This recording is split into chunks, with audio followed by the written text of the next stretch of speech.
Hello. So just by way of a little bit of framing, I actually kind of don't really like doing this at conferences, but we get a show of hands of who's involved in scholarly publishing in the room, just to get an idea. A few, it's a minority. And how many directly involved in journal publishing? A couple. Okay. Okay, so first of all, I'm Adam Hyde and John Chodacki. Do you want to say something about yourself for those who want to introduce yourself? No? Do you want to introduce yourself? Oh yeah, so I'm Adam Hyde from COCO, one of the co-organisers. We are the organisation that hosts a lot of interesting technologies, Page.js. We build, Fred builds it, we pay his dinner. And then also Chodacki, which is an open source, everything we do is open source. Journals, preprint platform, we also do book production platforms, content aggregation systems, all open source, right? We'll also organise things like the Open Publishing Awards, Open Publishing Fest and other things. So we're not-for-profit, completely open source, trying to improve publishing one day at scale. At the moment, just one small publisher at a time. Yeah, that's me. And my name is John Chodacki. I currently work at California Digital Library, where I run a team called the UC Curation Center, where we're focusing on research and connecting research outputs and data publishing. Prior to that, I did work at PLOS and was the product director for a scholarly journal publishing house. And so our conversation here today is specifically around the idea of preprints. So preprints being part of this scholarly communication ecosystem, and we're very kind of emerging kind of models around how peer review can be overlaid onto preprints. It is something that we both care a lot about, but we want to put a big disclaimer up, which is that we don't currently do any editorial work on preprints. So we're not actually reviewers of preprint servers. We're more going to just talk through some of our observations about the preprint ecosystem and how it intersects with a lot of other publishing models and publishing sectors. And our goal here is really to kind of bring the conversation of scholarly communications into the wider kind of book-focused and kind of pan-publishing focused discussions that we've been having so far here. And that may be one of the future pathways for PageBreak if it continues, right? I think what Peter said yesterday was beautiful, sort of capturing of the moment of PageBreak. And I think part of that moment is also, where does it go from here? And what we have experienced over the years is that publishing exists in a lot of verticals, quite siloed from each other, but a lot of the practices are similar, or there's things to learn from each other, but there's actually not much of that, not even internal within one vertical is there much sharing of information actually. But when you jump across verticals, there's almost nothing. So, we think there's a lot to be learned if you make the tent bigger from each other, not just across, book publishing, for example, or trade publishing, or open education materials, resources, or whatever, scholarly publishing, but across all of these things there's a lot to be learned. And I think that's why we're bringing this to you, because there's some interesting things. Book publishers, I think, as I think most people here involved in book publishing, kind of think, you have your own problems, and you do, but they're not unique, and they're shared by other publishing verticals. And actually, in some cases, you have it much better than other people, right? So it's also sometimes interesting to understand. So we're going to talk very specifically about preprints. So just a forward announce, by the way, Godwin's from Eli, for the Society Community Manager, was going to do a presentation. But it's a video presentation, he couldn't make it. It's 20 minutes long. And so we've opted to maybe put that on the website, and we'll share the link with you. It's really hard to watch a 20-minute video in a live environment. So we'll eat up that time out here. We'll talk about this, and then we'll open it up for discussion and just see how much time you need, if that's right. Just to talk a little bit about journals. You can really simplify the journal workflow. This is like really a grotesque oversimplification, but it's basically the model of review and publish, right? This is how the journal world works. So an author submits a document and metadata to a journal, And 90% of the submissions generally, and it depends on the research domain, is docx, Word file. They submit it to a journal, and then the journal coordinates a review process. There's some communication with the author. Author can improve this. The researchers are generally out there in the wilderness, researchers that know the domain. And then it goes through a production process once it's finished, and it comes out the other end as HTML, PDF, and XML, right? So one of the pathways, which is interesting in this story, is first of all, the journal's the centralized coordinating mechanism, right?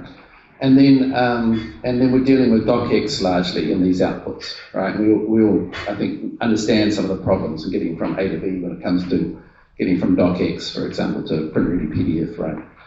So this shares some challenges, but there's also some interesting other aspects to it. But the point here is that the journals are generally, this workflow is slow, and there's a couple of bottlenecks. One is production, right? The conversion of the files to the outputs that you require.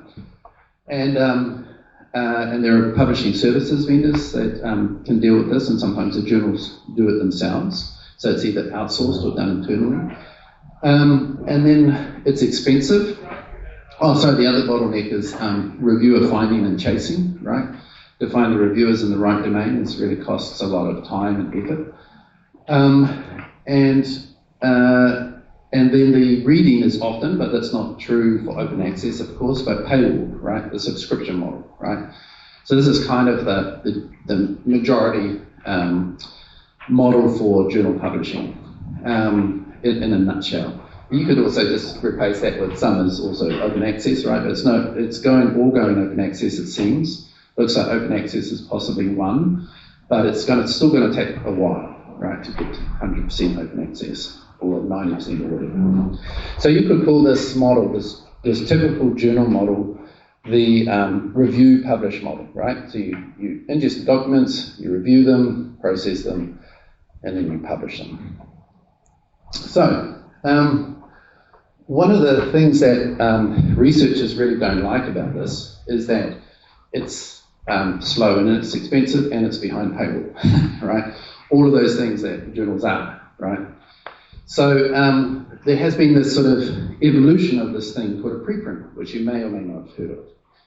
And a preprint is strategically placed to not be threatening to the journal ecosystem, and it's slowly become more of a popular pastime. And it's seen by researchers as sort of solving some of these problems, right? And it's very important to remember that this is really how researchers perceive it, right? Some of these things don't actually map that closely to reality. It's not a critique of researchers, not saying researchers is evil, all good people.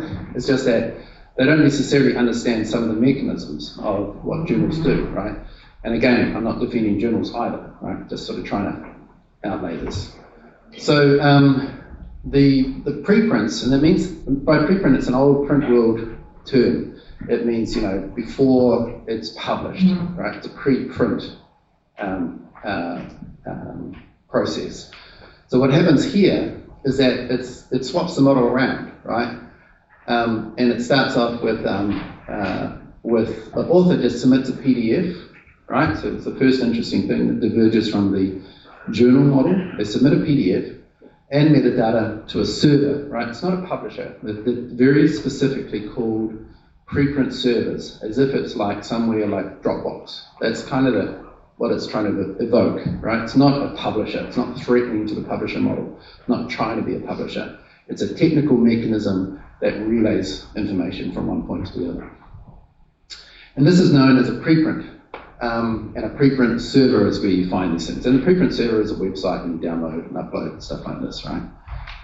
And these are generally located around domains. So the various preprint servers that a research domain will rotate around, and they feed that with their materials. Now the point being is that they feed this to the preprint server to get the information out there quicker because journals are too slow. And then in COVID times, there was a lot of activity in this area because you can't wait 6 months or 2 years for some important COVID research. You want it quicker. So there's a real evolution of preprint activity.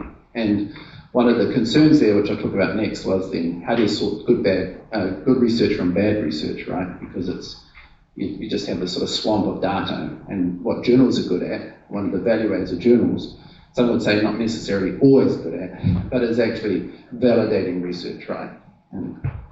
So this is the fast sharing of information, right? You put it in there, you get it distributed, and then you continue on your way to the journal, and you still go through the journal process, and the journals, generally getting okay with these processes, so they won't, exclude you from submitting to their journal, mostly if you have already put it on a preprint server, and then they go through the improvement journal processes and out the other end. So the preprint systems have until recently sort of coexisted in the journal ecosystem, right?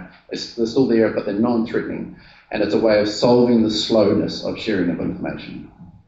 Is this making sense? Yeah. Okay. So there's also, so you can take it a step further. What's happening now is you have this preprint review, right? PR. So it's gone from the review, publish, to the publish, review. So talking about putting the preprint server, the preprint into a preprint server, and then in COVID times, people wanting to know what's good research, what's bad research, hasn't yet been through a journal process. So communities would spin up and do this kind of reviewing themselves, right? So they would say, this is bad, this is good, this is bad, this is good, and help you sort through the stuff. And so it's the same thing. Author submits PDF and metadata to a server, preprint server. So they submit the preprint to a preprint server. A community, a self-forming community, reviews this stuff, and then that's kind of it, right? And so this is seen as being, and it's seen as perceived as being faster, cheaper, and generally speaking, not behind a paywall. So preprint server has been seen as part of the open access world, right? Doesn't matter if and by the way, open access doesn't necessarily mean that the copyright is free, has been Creative Commons or anything like this. Just means it's accessible, all right? So open access is a very sort of problematic terms in many ways. Doesn't describe a licensing regime. It actually literally describes that you can access that content. And so, but the point being is that it's not behind a paywall, right? So that's how they work. So this is becoming increasingly important, this ecosystem, right? So there has been recently eLife, very well-known journal, but there are other journals that have done this, who've decided that they'll do away with their submission process and they'll look for hybrid processes. So essentially what they want to do, and what they are doing, is picking up content that has been submitted to preprint servers and then community reviewed, and then they'll pick it up and they may review it themselves and endorse and validate it and provide all the feedback, right? So there's these sort of hybridized models that are kind of evolving. And this is seen by many as being a possible future for journal publishing or research publishing, article research publishing. There's actually quite an interesting article that might be, if you're interested in this area, that was just recently published on the Upstream blog. What's the URL for Upstream? Just upstream.force11.org. Yeah, which is a really interesting place to go to read about some up-to-date commentary on research, publishing of research, sharing of research, open access, etc. And there's an article by a number of researchers, Bianca Kramer, actually, I think Omo put a reference to it in his slides, so it's just being discussed. Yeah, and in that article, it draws out a model of three possible futures for this sort of ecosystem, right? One is journals get completely replaced by preprint servers and preprint review mechanisms. That's one scenario. Another one is that journals overtake, they become the preprint servers, right? So that the journals, they call it an extended journal model, where the journals offer journal services and they manage the preprint servers, right? Because at the moment, these preprint servers are generally independent entities from journals, right? Generally speaking. And then the last one is a kind of a hybridized, ecosystem, which is what we have now, sort of hybridized ecosystem. But It's no doubt about it. It's an important sort of step, and nobody really knows where it's going. And but it's a moment to reflect on how scholarly publishing might be changing, right? And speculating on where it might go. And there are a lot of, it depends. It's often a kind of a researcher versus journal, to simplify it, kind of debate, because journals understand that they have value that they're adding to the processes of research, right, to help improve the research before it's communicated. There might be a lot of problematics in there. It's slow and it's expensive, but they know that they do this, right? And whereas researchers think that journals are slow and expensive, and they want to sort of do away with that system, and they want to have this faster, cheaper process, right? So neither side is exactly right, but they have their points. Maybe just real quick, I'll just comment,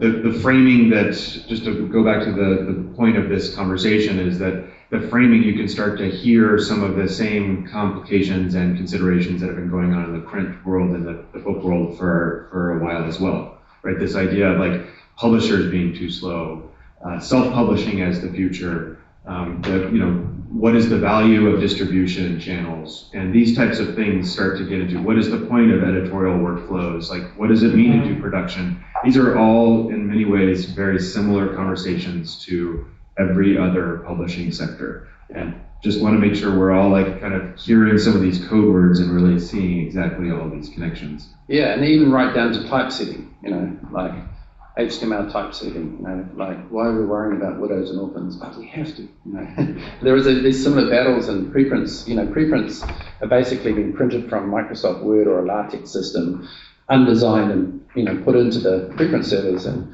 journals want to have something that looks beautiful. So there's a lot of things going on here that are very similar. Okay, so the interesting thing is that let's just say that we look at preprint's ecosystem, where you have these preprint servers and you have a layer which all independent, and then you have a layer on top of it, right, which is the self-forming and increasingly managed community review processes, right, that may or may not be connected to other journal processes. But let's just look at those two layers. So, there's a lot of speculation that this is going to be very important going forward. And it's hard to argue with that because the researchers are strongly in favor. They've won a kind of a cultural war where these things are now accepted. Journals are kind of like having to work with them, right? That the preprints exist, and the journals are still going to publish your material, right? Yeah, maybe kind of back to yesterday, the libraries are now on board as well. Yeah. So I mean, when you have the people who pay the bills to the publishers, who are on the side of the researchers in this culture war, that the change is inevitable.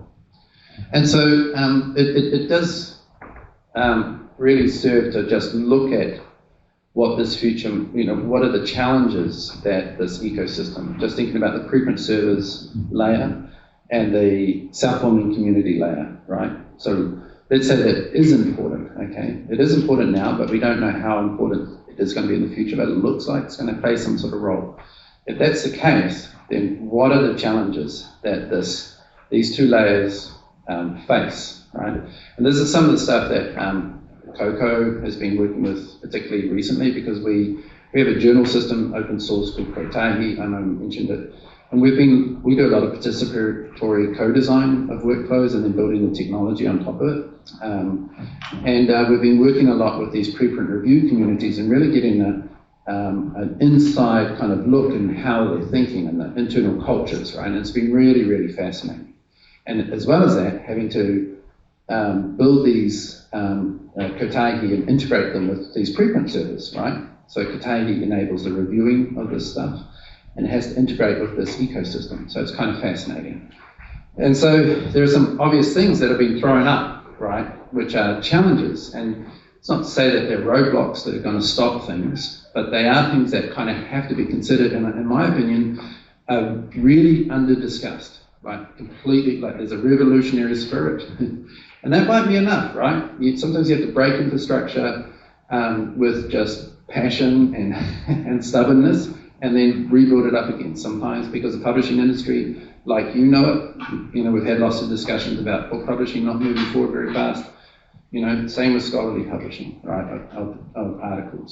Sometimes things may need to break before you can move them forward, maybe, but sometimes maybe the challenges are insurmountable. Who knows? So the things that we would like to have a discussion about, and the format of this being to first of all frame this for you, and then John and I just wanted to go through this, have a discussion, but we'll also invite you at the same time, if you have points, to bring them forward as well. So first of all, I don't know, do you want to kick off and talk about? I mean, maybe we want to see the various questions. Oh yeah, does anyone have any questions or points? Yeah. We're at the back. I think if you just shout, I'll repeat it. Okay. I work with journals in the social sciences, where preprints are kind of less common, but they still happen. But the bigger issue is that all of the journals rely on other publishers now, like Wiley handles all the journals. So they have these other layers of process gatekeeping and flows that make it even harder to expedite the process or introduce something new. So I'm curious to see how you see the role of those middlemen. I think the question is that a lot of journals are done through societies and professional societies, but then they're kind of outsourced to big corporations. And so, like, how does that, especially in the social sciences, how does that interact with this? And I would say that is a whole nother discussion around the world of journal publishing. One that is unique to journal publishing, but maybe also has a lot of corollaries to book publishing and consolidation and these types of things as well, especially when it comes to like instructional books and kind of things that are around like society kind of structures. What we're talking about with the preprints, I think one thing that I would consider when it comes to that is just that preprints definitely have a different connection to social sciences than more STEM sciences, but they are in many ways considered like a revolution, right? They're like in many ways people are thinking like we are going to retool the world through preprint servers. And I think for this level of conversation, we'll kind of leave it at that, because what we want to get to is like, is it really, like what is it doing and what is it not doing? And what do people who are thinking it is a revolution perceive it to be? And how can some of the observations we have about change and that has happened in book publishing, how can we reflect and maybe help guide some of the changes that are being expected to come out of the preprint revolution? And just to add to that, is another, like one of the things that's quite different to book publishing is that in the journal world, these big publishers, Wiley, etc., they also own the tools. Like, all the manuscript submission processing systems, apart from Chodacki, OJS, and a few others, are all proprietary, and the tools for production are owned by those publishers, and the competitors sometimes are using those platforms as well. Whereas, book publishing is in this great, the green fields, and that there's no tooling, right? So it's kind of like Microsoft Word, email, and InDesign, right? So you're liberated from that problem, I guess, to a degree. So there's another question. Yeah, I was wondering about just that the communities spun up to do the community reviews, and I was wondering how is it shaking out? Which of those communities are quality reviewers and so on? I don't work in academic publishing now. I did. It's hard to get reviewers, right? It's hard to get any qualified reviewers. So who's monitoring if the reviewers are actually quality? I think that's exactly one of the problematics. Yeah, that's one of the problematics. I mean, I think one of the things that I would kind of turn it back to the format of this conversation here. So two things I would mention. One is that we do have the unconference. It would be great for us to talk more about these types of things. I mean, we really wanted this to be a framing conversation about how we can connect the different sectors. And that idea of quality is actually one of the considerations that we really want to bring up. If you are building a system where you are trying to speed up science and and scientific communication, then you're putting the review at the end of the process, then the information's out there already. So then how do you control disinformation or have a better understanding? When those tight communities come together to do review, they might understand the connection of like bad stuff and good stuff. They may be able to tell that quickly, but the wider community has a harder problem doing that. And misinformation and disinformation is prevalent. And how is that going to happen in a preprint first world?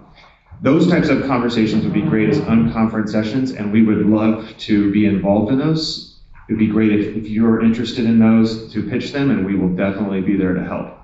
So, because I just an aside on scheduling, because Godwin's is not doing this presentation, do we have a little bit more time, or is it already used up? Yeah. Nope, we have a break. It's all done. Yeah, we need to break. We have a break at 10 o'clock, and it is currently 10 o'clock. Yeah. Any So- final comments, Adam Hyde? No, I'd just say that the big problems that you face are you're starting with PDF.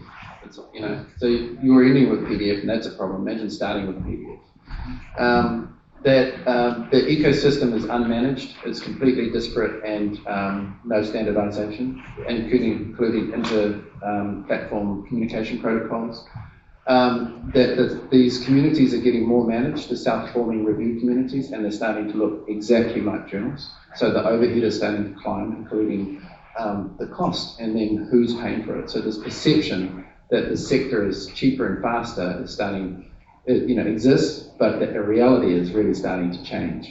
And so they're more or less becoming journals, but on a very broken distributed infrastructure, which is making the PDF is the starting point, which is making everything worse.